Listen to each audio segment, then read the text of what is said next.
How's it? So if you're in a certain socio-economic bracket and you gather together with your friends to have coffee or to have a meal or a braai, eventually the conversation will gravitate, are you staying or are you leaving? It seems as if that's one of the most predominant conversations as thousands of South Africans are leaving this country. Now recently I listened to a message by Jess, my daughter, and she was preaching at Grace Family Church in Mhlanga, and she made this point about your expectations and your experiences. Take a listen.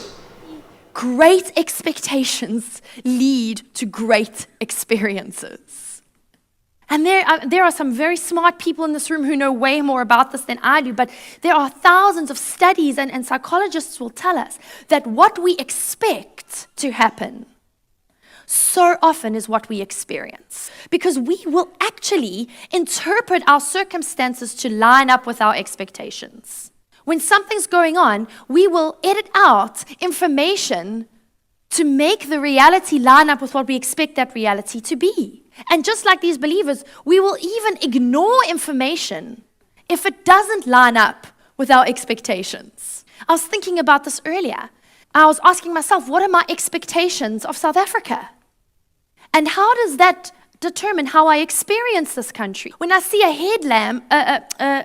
headline on a street lamp that tells us that our mayor has lost her job because of corruption, if my expectation is, well, all politicians are corrupt, that's what I'm going to experience. I'm like, oh, you see, I was right. Politicians are corrupt. Or if my expectation is that justice will be served to those who are corrupt and there are systems in place to get the wrong person out of the wrong job, when I see that headline, I go, yeah, you see, they're not going to get away with it. Right, justice will be served. Same headline, different expectations, different way of describing the situation, and I will experience what I expect. Isn't that great? I mean, if you think about it, our expectations will determine our experiences. I mean, this is the Neuropathways. This is the way we're wired. And it's not about leaving South Africa or staying in South Africa. It's about how we're going to live today, how important that kind of thought is. But getting back to the conversation about are you leaving or are you staying?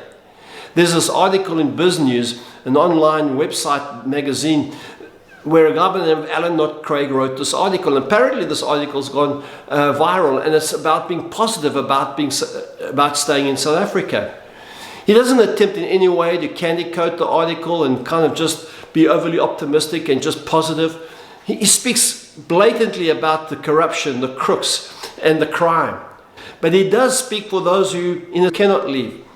He makes some really good points, and his key point, I think, at the end of the article is that we need to commit. Another online article was in Business Tech, and they say the average number of black professional people leaving South Africa exceeds the number of white South Africans now leaving South Africa.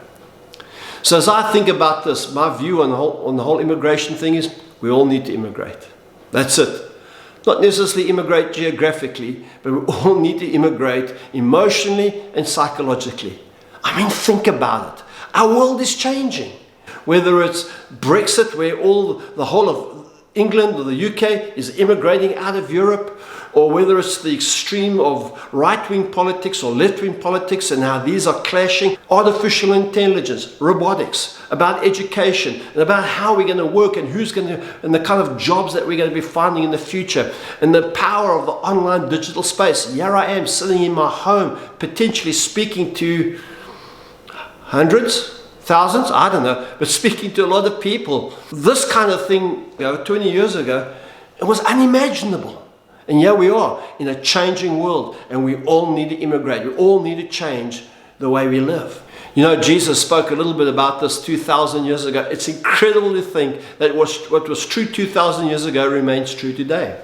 And he kind of summarizes everything about the condition of our world and the condition of our hearts when he says this in Matthew chapter 6 and verse 33 to 34. He says, seek the kingdom of God above all else and live righteously, and he'll give you everything you need, whether you stay or whether you leave. So don't worry about tomorrow, for tomorrow will bring its own worries. Today's trouble has enough for today. It's incredible how Jesus speaks about this kind of stuff. How much energy, how much anxiety we have about tomorrow. I don't think Jesus is saying to us that we should plan for the future, that we shouldn't think about these things. He's talking about the one thing that we do have, and that is today. This is what we have. In this article that Alan Nott-Craig wrote, he ends his article with these words. He says, think of it this way. If South Africa's future is bad, it doesn't matter what you do. You're screwed. If South Africa's future is great, and you spend 10 years worrying about the future, then you'll be kicking yourself 10 years from now for having needlessly spent all that time stressing and worrying. And as I think about it, I realize Alan Nott-Craig has just stolen Jesus' words, because that's what Jesus was saying. If you worry tomorrow and the things that you worry about never happen, then you wasted today worrying about tomorrow. I think you need to have a plan. I think that your expectation will determine your experience. I think that you need to commit. Craig in his article says that South Africa is a great place to find purpose because you can genuinely make a difference and help others. So as we think about these things and you continue the debate or whether you should leave or whether you should stay, you know what? The real thing is we need to immigrate in our minds. We need to realize that our future is going to be uncertain. It's going to be filled with uncertainty. And I always love to say this, faith thrives in uncertainty.